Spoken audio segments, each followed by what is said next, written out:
साथ संगत जी, प्यार से कहिएगा जी धन निरंकार। आज की साखी बहुत ही रोचक है, जिसका शीर्षक है पैसा बोलता है।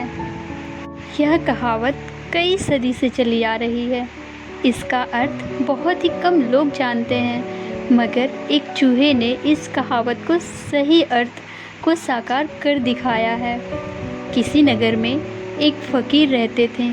वे बहुत बुजुर्ग थे, जो सवेरे उठकर ईश्वर का ध्यान करते थे और फिर भिक्षा मांगने निकल पड़ते थे। पूरे दिन भिक्षा मांगते और शाम को आकर अपनी कुटिया में सो जाते थे। सोने से पहले वे भिक्षा के बचे हुए खाने को एक खूंटी पर टांग देते और सुबह उठकर उस भिक्षा से पेट भरते थे।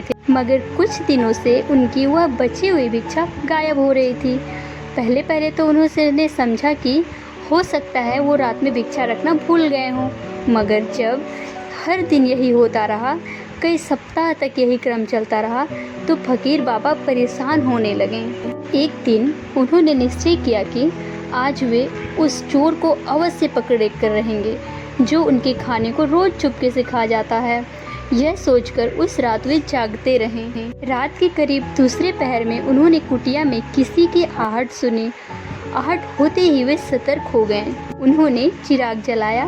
पूरी कुटिया में कोई नहीं था। उन्होंने खाने वाली खूंटी की ओर देखा तो हैरान रह गए। उन्होंने देखा कि एक चूहा छलांग मारकर खाने के थैले में जा चढ़ा और खाना खाने में व्यस्त हो गया।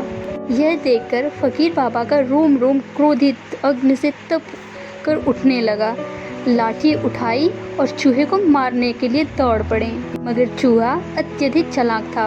वह फुर्ती से थैले से निकला और बिल में घुस गया। फकीर बाबा अपना सा मुंह लेकर वापस लेटकर सो गए। अब तो रोज का यही किस्सा हो गया।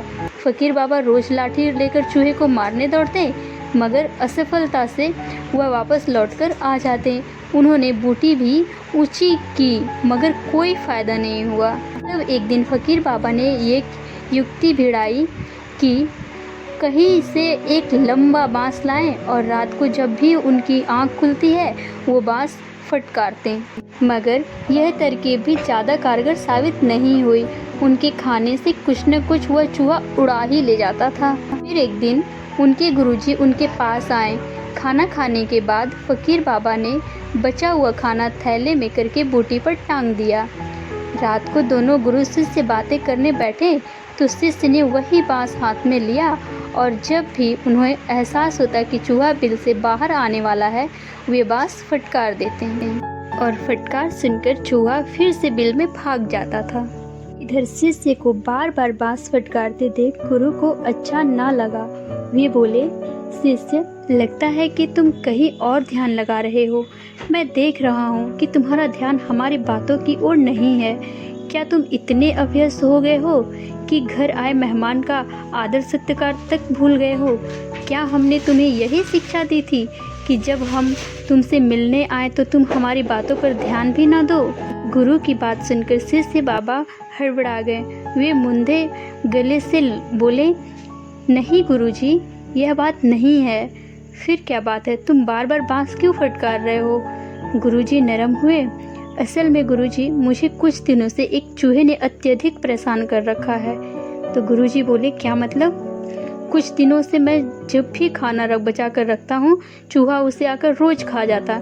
मैंने बूटी भी ऊपर गाड़ी, मगर वह वहाँ भी पहुँच जाता। आखिर मैं थक हार कर मैं यही उपाय निकाला। अब जब भी मुझे लगता कि वह चूहा बाहर निकल कर आ रहा है तो मैं बांस फटकार देता हूँ। फकीर बाबा ने गुरुजी को यह सब कुछ विस्तार में बताया। साथ संगत जी, साखी की आगे की कहानी मैं अगले भाग में सुनाऊंगी। तब तक के लिए धन निरंकार जी।